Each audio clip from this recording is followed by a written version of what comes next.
On va parler argent dans cette vidéo, les 4 erreurs que 99 des gens réellement font, sur l'argent, sur les investissements, tout ça, on va y parler on va parler de tout ça dans cette vidéo. Comment vraiment, vraiment step up et passer à la vitesse supérieure sur tes finances. On est dans un petit cadre complètement sympa, comme vous pouvez le voir. J'étais à Bali, là, on est rentré en Bretagne. Petit soleil, il y a personne, pas de bruit, on est parfait et on va pouvoir attaquer cette vidéo. Donc les 4 erreurs, c'est quoi? Vous savez que j'ai parlé beaucoup de manières de penser, de mindset sur les autres vidéos parce qu'un homme aujourd'hui, j'aide les hommes simplement à redevenir vraiment la meilleure version d'eux-mêmes, sur les 4 aspects essentiels qu'un homme doit maîtriser. Le mindset en fait partie, mais également l'argent. C'est-à-dire qu'aujourd'hui en 2026, si tu as pas l'oseille, si tu comprends pas en fait comment, ce game fonctionne, bah, tu vas être plafonné à un moment donné. Typiquement, tu vas aller en vacances, si tu as pas d'argent, tu peux pas. Tu veux aller à Bali, si tu as pas d'argent, tu peux pas. Comme je prends l'exemple toujours, hein, mais moi je suis grand, je fais 1,92 m. Bon, bah, concrètement, si tu veux faire 15 heures de vol comme je me suis tapé là, dernièrement et que tu as pas l'oseille, par exemple, pour prendre une business class, bah, tu vas devoir te taper littéralement 15 heures avec ça d'espace pour tes jambes, et je te garantis que ça va piquer. Donc ce game de l'argent, il faut absolument le comprendre. Pour être totalement transparent avec toi, je suis pas encore arrivé aux objectifs d'argent que je veux, parce que j'ai des objectifs très élevés par rapport à ça. Je suis en process. Forcément, aujourd'hui, la vie que j'ai à l'heure actuelle, n'a rien à voir avec la vie que j'avais il y a 5 ans. Je suis quand même très, très, très satisfait de mes résultats, il y a aucun souci par rapport à ça. Mais forcément, je veux toujours plus parce que je suis en quête de toujours de progression et je vais pouvoir par contre te transmettre toutes les choses que j'ai appris par rapport à ces dernières années-là. Ça fait 7 ans que je suis entrepreneur, 7 ans que j'ai fait des erreurs, 7 ans que j'ai bien agi, 7 ans que j'ai vu énormément, de choses autour de moi, donc beaucoup d'expériences accumulées et je vais pouvoir te retransmettre tout ça et notamment les 4 erreurs que j'ai pu remarquer en parcours, des gens par rapport à ça.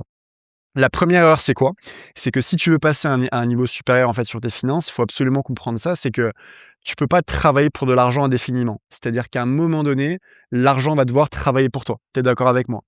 Pourquoi? Parce qu'on a tous 24 heures dans une journée. Donc même si toi qui m'écoutes cette vidéo, tu es le mec le plus déter, et tu pas peur de travailler, des 50 heures, 60 heures par semaine, bah, tu seras plafonné sur ton argent parce que tu pourras jamais travailler plus en réalité que ce que tu peux. On a tous 24 heures, faut bien dormir un jour et donc, tu beau avoir même le meilleur travail, le meilleur poste, tu beau être, le plus gros charbonneur en fait de tous les temps, tu vas être plafonné et il y a une phrase que j'aime bien dire, c'est que si l'argent ne travaille pas pour toi, bah, tu devras travailler jusqu'à ta mort pour de l'argent et c'est peut-être dur en fait à entendre, mais c'est complètement vrai. Tu devras travailler sans cesse, sans cesse, sans cesse, pour de l'argent. Donc la première règle en fait à comprendre dans cette vidéo et la première erreur, bah, arrête de travailler pour de l'argent. Si tu as un travail, c'est absolument pas grave, mais justement repère les opportunités à côté de ton travail, les opportunités que s'offrent à toi pour justement que l'argent travaille pour toi également.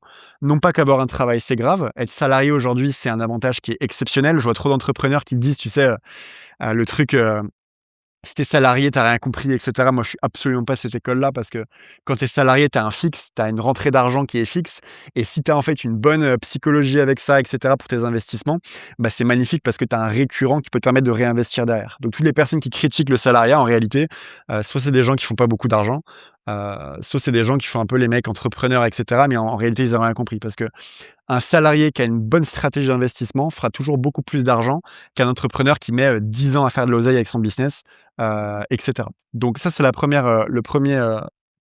point. Donc vraiment, fais travailler un maximum l'argent pour toi. La deuxième erreur que je vois, ça c'est ce qui tue vraiment la plupart des gens, c'est qu'ils ont compris que l'argent devait travailler pour eux et donc forcément qu'est-ce qu'ils vont faire? Ils vont aller sur les marchés financiers. Donc ça peut être crypto, bourse, ETF, ça peut être, indice boursier, matières premières, bref, tu as 1 000 000 de possibilités de diversifier tes revenus, tu vois? Et en fait, la majorité des gens, ce qu'ils font, c'est qu'ils ont pas énormément à investir, tu vois? Peut-être qu'ils investissent 50 balles par mois, 100 balles par mois et cetera. Et en fait, ils passent leur temps réellement, donc 90 de leur temps, ils vont passer sur quoi? À étudier les graphiques, tout simplement à voir un petit peu est-ce que ça monte, est-ce que ça baisse? Bah, tiens, je vais ouvrir par exemple mon Binance, par exemple, en crypto. Est-ce que j'ai gagné de l'argent la semaine dernière? Comment se comporte mon portfolio? Et cetera, et cetera. En fait, tout ça, c'est cool. À un moment donné, il faut un suivi, un minimum de tes investissements. Mais si tu passes 90 de ton temps à voir est-ce que ça monte, est-ce que ça descend, qui plus est, tu as pas une force de frappe extrême sur tes investissements, c'est-à-dire que tu es en capacité d'investir par exemple 100 balles par mois, et tu passes tout ton temps à regarder l'évolution de ton capital. Excuse-moi de te le dire, mais en fait, tu perds ton temps. Pourquoi tu perds ton temps? Parce que elle est là la deuxième erreur, c'est que tu ferais mieux en fait de passer 90 de ton temps, au lieu de vouloir devenir un expert des graphiques et cetera, à faire beaucoup, beaucoup, beaucoup plus et mettre tout ton temps sur faire du cash flow en plus, tu vois? de trouver un business en ligne qui va te permettre de gagner beaucoup plus d'argent, de prendre un deuxième job, mais de trouver une solution en fait en réalité pour avoir beaucoup plus de munitions à investir. Tu vois ce que je veux dire? Au lieu de passer tout ton temps à voir ça monte, ça descend, sachant que des investissements dans tous les cas, on sait que c'est sur du long terme, bah, mettre tout ce temps en fait dans un levier qui va être justement de créer du capital, de créer de plus de sources de revenus. Parce qu'on va se dire les choses, quelqu'un qui a 50 balles à investir tous les mois vs quelqu'un qui a 10 000 balles à investir tous les mois, est-ce que tu penses sincèrement que ça va être la même chose? La réponse c'est non. Forcément avec les intérêts composés derrière, ça n'aura strictement rien à voir en termes de résultats. Et donc le conseil que je peux te donner par rapport à ça, c'est que fais pas comme tout le monde à regarder est-ce que ça monte, est-ce que ça descend. Non, mets tout ton temps sur OK, comment je peux développer plus de sources de revenus? Comment je peux aujourd'hui avoir plus de cash flow qui rentre? Est-ce que c'est démarrer un deuxième business? Est-ce que je sais pas moi, prendre un deuxième job? Est-ce que ça serait, je sais pas, tu as 1 000 000 de choses, tu vois? En réalité, de te poser avec toi-même et de dire: «OK, ne serait-ce que juste 500 balles en plus tous les mois, comment je pourrais faire?» Ça, c'est super important. Troisième erreur que je vois beaucoup trop souvent maintenant. La troisième erreur, c'est que des gens, par exemple, il leur reste 50 balles à la fin du mois et ils vont se dire: «Non mais 50 balles, de toute façon, ça sert à rien que j'investisse avec 50 balles, je vais pas gagner d'argent», tu vois? Sauf que tu serais vraiment choqué si je te disais qu'avec 50 balles, réellement, tu peux aller chercher des scores qui sont juste exceptionnels. Je te parle pas d'aller chercher 100 balles par mois en plus, je te parle pas d'aller chercher 10 000 €, je te parle d'aller chercher beaucoup, beaucoup, beaucoup, beaucoup, beaucoup plus que ça. Parce que 50 balles investies de manière très régulière, sur du 5 ans, 10 ans, 15 ans avec les intérêts composés, encore une fois, tu peux aller chercher des scores qui sont complètement hallucinants. C'est pas le sujet de cette vidéo, je te laisserai aller voir un petit peu par toi-même, mais les intérêts composés, c'est quelque chose d'hallucinant et te dis pas: «J'ai que 50 balles donc par exemple, je vais aller au resto avec parce qu'il reste que ça, donc autant les cramer». Non, renseigne-toi sur les intérêts composés et crois-moi que juste 50 balles investies, par exemple, pendant 10 ans de la bonne manière, sur un ETF, peu importe, le S&P 500, il y a 1 000 000 de façons de diversifier. Eh bien, crois-moi que tu serais très, très, très, très choqué des résultats potentiels sur le long terme. Donc la troisième erreur, c'est de se dire un peu le mode autruche. Concrètement, bon, j'ai payé tout ce que j'ai à payer, il me reste 100 balles. Vu qu'il reste 100 balles, bon, dans tous les cas, ça sert à rien d'investir, donc j'investis pas et je mets ça dans des fringues, dans un resto, et cetera. Grossière erreur parce que sur le long terme, je te parle pas d'aller chercher même 10 000 €, c'est beaucoup, beaucoup plus que ça que tu pourrais aller chercher si tu avais compris que juste des petites sommes bien investies de la bonne manière peuvent faire une énorme, énorme, énorme différence. Maintenant, la quatrième erreur, on va arriver dessus maintenant, je vais faire un petit tour en même temps. La quatrième erreur, c'est que beaucoup de personnes me disent: «Ouais, mais moi j'ai compris, c'est bon, je fais travailler l'argent pour moi, c'est OK. Je suis entrepreneur», par exemple et donc ils vont me dire: «Voilà, j'ai lancé un business et cetera et j'ai compris le game», tu vois? Sauf qu'en fait, le game est un peu plus complexe que ça. Je m'explique. Il y a des gens, ils vont me dire, par exemple: «Moi, je suis entrepreneur et donc j'ai compris, il fallait avoir une stratégie d'investissement, il fallait investir son argent et le faire travailler». Sauf qu'en fait, ces entrepreneurs-là, par exemple, ils fonctionnent que, en fait, en high ticket. Ça veut dire quoi? Ça veut dire que le high ticket, c'est par exemple, ils vont mettre que des offres sur leur business assez chères. Typiquement, par exemple, du 1 000 € par client, 1 500, 2 000, 3 000 et en fait, ça, c'est génial parce que si tu as un business, par exemple, qui marche bien et que tu factures, en fait, par exemple, 2 000 balles par client, ou 3 000 balles par client, bah, tu es d'accord avec moi qu'en 3 clients, tu es en fait déjà sur du 5 chiffres par mois, en fait. Tu es déjà quasiment à 10 000 € par mois. Donc en fait, sur le papier, bah, c'est extrêmement, extrêmement intéressant. Sauf qu'en fait, la grossière erreur, en fait, de fonctionner uniquement sur du high ticket comme ça, c'est quoi? Et pour moi, en fait, la vraie liberté, c'est absolument pas ça. Parce que si demain tu tombes malade pendant un mois et que tu travailles pas pendant un mois, qu'est-ce qui se passe? Tu es d'accord avec moi qu'il faut pas d'oseille? Si demain tu veux, sans parler de tomber malade, si demain tu veux aller faire un tour du monde avec ta famille, par exemple, bah, tu peux pas. Parce que tu as beau être même à 50K par mois, en réalité, si tu dépends uniquement en fait, ce que ces entrepreneurs-là comprennent pas réellement, c'est que tu échanges toujours ton temps contre de l'argent. C'est que beaucoup d'entrepreneurs se disent: «Mais non, moi c'est bon, j'ai quitté mon job et par exemple là j'ai un business qui tourne». Ouais, c'est cool, tu gagnes par exemple même 20 000 € par mois, mais demain encore une fois, tu as envie d'arrêter de travailler pendant, je sais pas, 5 ans par exemple. Tu as envie même ne serait-ce que faire un tour du monde pendant 2 mois. Bah, tu es d'accord avec moi que pendant 2 mois, si tu développes rien sur ton business, tu as pas un rond qui tombe. Donc en réalité, tu es toujours dans la case: «Je fais, pas travailler l'argent pour moi», tu es toujours en réalité dans la case que, eh bien, tu dois faire des efforts pour que l'argent tombe. Et c'est là où on en vient à cette solution, en fait, directement ici. C'est que la clé, forcément, c'est d'entreprendre à temps partiel de ton job. Mais surtout, la grosse clé que personne ne parle, c'est que oui, tu dois être entrepreneur, mais avoir un système de recurring, de revenus récurrents. Le revenu résiduel, c'est coupler ça avec les investissements, c'est de la magie et c'est là beaucoup de personnes se trompent. C'est que si tu as des offres, par exemple, sur ton business d'high ticket, de où tu as des grosses formules, par exemple, n'oublie pas sur le côté d'avoir un business également où tu as, en fait, un système d'abonnement. Typiquement, aujourd'hui, les salles de sport fonctionnent comme ça. Les plus gros business du monde fonctionnent en abonnement parce qu'ils ont bien compris que c'est ça la magie, en fait, derrière.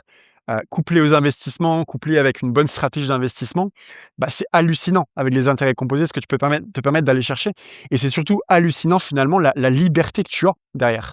Parce que, par exemple, là, si tu as un business avec un abonnement, bah, qu'est-ce qui va se passer? Typiquement, par exemple, tu fais vendre 50 € par exemple ton abonnement, mensuellement, tous les mois à tes clients. T'as pas besoin d'avoir énormément de clients finalement. Tu as déjà une base de données de 200 clients, par exemple. Bah ouais, mais 200 clients qui payent 50 balles par mois. Déjà, tu es à combien? Pose-toi la question. 500 clients qui paieraient un abonnement à 50 euros. Est-ce que ça te permet pas au final d'avoir beaucoup plus de stabilité, beaucoup plus de liberté pour voyager plus, par exemple, pour te dire, OK, bah, là, j'ai envie d'arrêter de travailler, tiens. Tu vois, là, j'ai envie de me dire parce que pour moi, c'est ça la magie de l'entrepreneuriat, tu vois? Si tu fais que des formules à 2 000 balles, oui, tu peux les monter très haut en termes de revenus, mais demain, tu arrêtes de travailler, en fait, tu gagnes plus d'argent et c'est ça, en fait, la beauté du résiduel. Tu te dis: «Demain, j'ai envie, je sais pas, de partir au ski pendant 3 semaines», bah, tu bosses pas pendant 3 semaines, mais ton business continue à tourner. Pourquoi? Parce que les clients continuent de payer leur abonnement mensuel et donc même si toi, tu travailles pas, en réalité, tu continues à avoir des munitions. Et tu as par exemple un bear market en investissement, hem, qu'on a connu ces temps-ci. Je te prends l'exemple de la crypto par exemple. Tu as un bear market. Le bear market, c'est quoi pour ceux qui ne savent pas? C'est par exemple l'effondrement concrètement des cryptos par exemple, enfin le pas l'effondrement, mais un marché baissier tout simplement. Heu, Bah, si tu as des opportunités d'achat sur le marché, mais que toi, bah, tu dépends que en fait, tu dépends que en fait avec tes clients et cetera de tes efforts, bah, typiquement, si tu arrêtes de travailler 3 mois, bah, tu as plus de sous qui arrivent et il suffit que tu aies un bon timing, en fait, sur le marché pour simplement investir, mais toi, tu as pas de munitions et bah, tu te fais niquer. Tandis que si tu as cette stabilité d'avoir un business à abonnement ou un cash flow supérieur ou peu importe, ou même un deuxième travail, peu importe, mais une solution, en fait, pour que tous les mois, tu aies des munitions en plus, bah, c'est là que la magie opère. Parce que du coup, quand tu as des opportunités d'achat sur le marché et bah, tu sais que tu as des munitions tout le temps et c'est là que les intérêts composés, que ça fait des dingueries derrière. Donc la 4e erreur, c'est ça. La 4e erreur, elle est de se dire que beaucoup se disent: «Oui, c'est bon, j'ai compris, je suis pas, enfin voilà, j'ai commencé les investissements, j'ai commencé à entreprendre et cetera». OK, mais est-ce que réellement tu as des munitions? Est-ce que vraiment tu as compris aujourd'hui que le revenu résiduel, c'est ça la clé? Parce que renseigne-toi sur les intérêts composés encore une fois. Mais c'est ça la magie, c'est qu'imagine-toi aujourd'hui, la majorité des gens, ils investissent que 50 balles ou 100 balles par mois. C'est OK. Mais imagine-toi avec un business, par exemple, à abonnement, comme je t'ai dit, l'exemple, tu peux te mettre dans une capacité, par exemple, d'investir 1 000, 2 000, 3 000, 5 000 balles mensuelles, par exemple, sur, S&P 500 ou peu importe, la crypto ou peu importe, l'immobilier même, peu importe. Beh, et ton patrimoine d'investissement et cetera, il sera à combien dans 10 ans, 15 ans, 20 ans? C'est ça qu'il faut voir. Le game, c'est vraiment sur le long terme, tu vois? Et donc tous les entrepreneurs, par exemple, qui ont toujours, en fait, qu'une seule source de revenus, qui dépendent uniquement de leur temps à eux, bah, en réalité, oui, ça peut être sexy sur le papier parce qu'ils vont te dire: «Je suis à 20 000 € par mois», mais en réalité, tu as pas tant que ça de sécurité.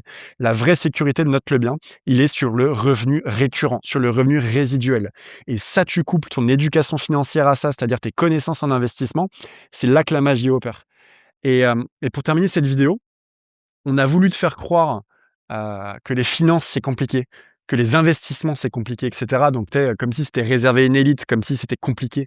Mais en réalité, il y a rien de plus simple. On veut te faire croire ça pour que tu le fasses pas. Mais le plus gros investisseur du monde à l'heure actuelle, c'est Warren Buffett, pour ceux qui connaissent. Warren Buffett, on lui a posé la question, en interview et écoute-moi bien parce que là, ça, c'est vraiment très chaud, hein. On lui a posé la question à Warren Buffett: «Mais on comprend pas, monsieur Buffett, parce qu'au final, votre stratégie d'investissement, elle est pas réellement compliquée». Hem, je précise, hein, Warren Buffett est milliardaire aujourd'hui, c'est l'un des hommes les plus riches du monde et on lui a dit: «Mais on comprend pas en réalité pourquoi il y a pas plus de monde qui vous copie, qui copie votre stratégie d'investissement et qui font comme vous. Parce qu'en réalité, bah, elle est pas tant que ça, difficile, en fait, votre stratégie. C'est toujours la même chose, et cetera». Et en fait, Warren Buffett, vous savez ce qu'il a répondu à cette interview-là? Il a dit tout simplement: «Parce que les gens n'ont pas envie de devenir riches lentement». Je vous répète ça, les gens Ne me copie pas parce que les gens n'ont pas envie de devenir riches lentement.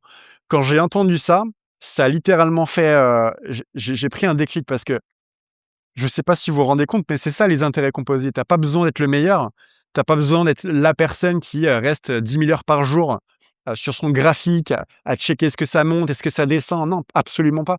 La technique de Warren Buffett, elle est extrêmement simple. C'est de réinvestir la même somme d'argent, peu importe ce que le marché fait. C'est-à-dire que le mec, il s'est pris une crise des subprimes en 2008 typiquement, il a continué à investir. Il s'est pas dit, il s'est pas affolé, il s'est pas dit: «Oui, les marchés, crash, donc je vais arrêter d'investir». Non, il a agi juste comme un robot tous les mois, tous les mois, tous les mois, tous les mois, tous les mois, avec la même somme d'argent. Il a les mêmes actions Coca-Cola depuis je sais pas combien de temps, le mec. Et il a juste compris que c'est la régularité qui va faire toute la différence. Donc en fait, si on récapitule un peu cette vidéo-là, c'est quoi? Comprends que tu dois faire travailler l'argent pour toi. Si tu travailles tous les jours pour de l'argent, tu vas être dans la merde au bout d'un moment. La deuxième chose qu'on a vue, c'est quoi? C'est typiquement que, même si aujourd'hui tu es entrepreneur et que, tu as compris que, bah, fallait faire travailler l'argent pour toi, OK, mais encore faut-il que tu passes pas toutes tes journées sur ton graphique à regarder si ça monte, si ça baisse. Non, crée du cash flow supplémentaire. Et si tu es entrepreneur, par exemple, et que tu bénéficies en fait ou tu mets ton temps uniquement sur des grosses formules, c'est bien, mais si tu as pas de revenus récurrents, tu es dans la merde également. Et la dernière des choses, et ben, c'est juste de comprendre que les intérêts composés fonctionnent avec de la régularité. Du coup, la question de fin que je vous pose dans cette vidéo-là, c'est au final, qui sera prêt à tenir un plan d'investissement suffisamment longtemps? Et il est là, en fait, moi je trouve ça vraiment exceptionnel les investissements parce que tu as pas besoin d'être le meilleur, mais tu as juste besoin d'être le meilleur sur la constance en investissement. Et en réalité, c'est la même chose pour tous les domaines. Tu prends l'exemple de la muscu typiquement, c'est la même chose. Tu as pas besoin d'être le meilleur en termes de connaissances ou je sais pas quoi, non. Tu as juste besoin d'être le meilleur à enchaîner 5-6 séances par semaine, mais sur le très long terme. Et c'est lui qui aura le meilleur physique sur le long terme. Et ben, en investissement, c'est la même chose. Tu as pas besoin d'être le meilleur, à tout connaître, et cetera. Non. C'est juste, est-ce qu'à un moment donné, dès que tu reçois, par exemple, moi, c'est un petit tips que je peux vous donner pour terminer cette vidéo-là. Moi, dès que je reçois une rentrée d'argent, le plan, il est extrêmement simple. C'est que je mets 10% en investissement, 10% sur un autre compte épargne. Ce qui me permet de monter encore une fois ma capacité d'épargne, donc de munitions typiquement, et 10% directement en investissement. Mais en fait, peu importe combien tu gagnes, peu importe, quel taf tu as, tout le monde peut faire ça. Mais la majorité des gens, ils se disent: «Bah non, je vais pas mettre de côté» et cetera. Mais en fait, si tous les mois, tous les mois, tous les mois, tous les mois, tu mets 10% de ce que tu gagnes, quoi qu'il arrive, à chaque putain de rentrée d'argent que tu as sur ton compte, tu mets 10% d'investissement, que ça soit 50 balles qui arrivent sur ton compte ou que ça soit 100 000 balles qui arrivent sur ton compte, tu te dis: «Je vais mettre 10% quoi qu'il arrive à chaque fois». Bah, encore une fois, tes investissements, ils seront où dans 5 ans, 10 ans, 15 ans? Pose-toi la question. Mais la vraie question pour terminer cette vidéo-là, c'est est-ce que toi, tu seras prêt à attendre suffisamment longtemps et bien que ton compte d'investissement explose? Mais c'est sûr que si tous les 4 matins, tu es en train de regarder est-ce que ça monte, est-ce que ça descend? «Ah, je prends peur parce que merde, le marché, il est en train de faire ça» et cetera et cetera et donc c'est là où, 99 des gens perdent de l'argent parce qu'ils prennent peur, ils paniquent et donc ils prennent des mauvaises décisions psychologiques, pas ouf et c'est là où la majorité des gens perdent sur les marchés. Mais souviens-toi d'un truc, c'est que l'argent que tu investis, c'est l'argent que tu es prêt à perdre. Tu as pas besoin, tu t'en fous de cet argent-là. C'est pas de l'argent que tu as besoin pour payer ton loyer, c'est pas de l'argent que tu as besoin tout simplement pour vivre, tu vois? Non, c'est juste de l'argent bonus en surplus et donc laisse courir cet argent-là, laisse travailler cet argent-là. Mais encore une fois, tous les plus gros investisseurs, en fait, qu'est-ce qu'ils font? C'est ça, c'est qu'ils se disent: «OK, tous les mois, j'investis tant, je respecte mon plan. Je mets pas mon temps à me dire: «OK, je vais essayer de tout comprendre, les graphiques et cetera». Non, ils passent leur temps à construire encore plus de cash flow, encore plus de revenus résiduels et c'est ça la clé parce qu'au plus tu as à investir et au plus tu fais de l'oseille. C'est aussi simple que ça. Parce qu'investir 50 balles tous les mois, c'est pas la même chose que si tu peux te permettre d'investir 10 000 balles par mois et c'est pas la même chose que si tu peux te permettre d'investir 50 000 € par mois et c'est là où l'argent amène l'argent. Au plus tu as d'argent, au plus tu fais d'oseille et c'est là où ça devient exceptionnel. Donc voilà, c'était quand même beaucoup de valeur dans cette vidéo. Je pense même que tu peux la réécouter encore parce que il faut vraiment prendre note de ça. Heu et si tu appliques tout ça et bien, sur le long terme, parce que les investissements, c'est sur du long terme et bien tu n'es pas prêt, tout simplement des résultats que tu peux aller chercher. Donc voilà, c'est tout pour cette vidéo. N'hésite pas à t'abonner. Beaucoup de vidéos arrivent sur cette chaîne-là, même à liker, commenter, me dire un petit peu est-ce que tu as déjà une stratégie d'investissement qui est fait ou alors est-ce que tu as pas commencé mais tu aimerais commencer? Bref, je suis curieux en tout cas de te lire. N'hésite pas également à partager la vidéo et puis c'est tout pour moi. Je vous dis à très, très, très, très vite pour une prochaine vidéo. Il y a plein de vidéos qui arrivent et tout simplement voilà, je vous dis à plus les gars. Ciao, ciao.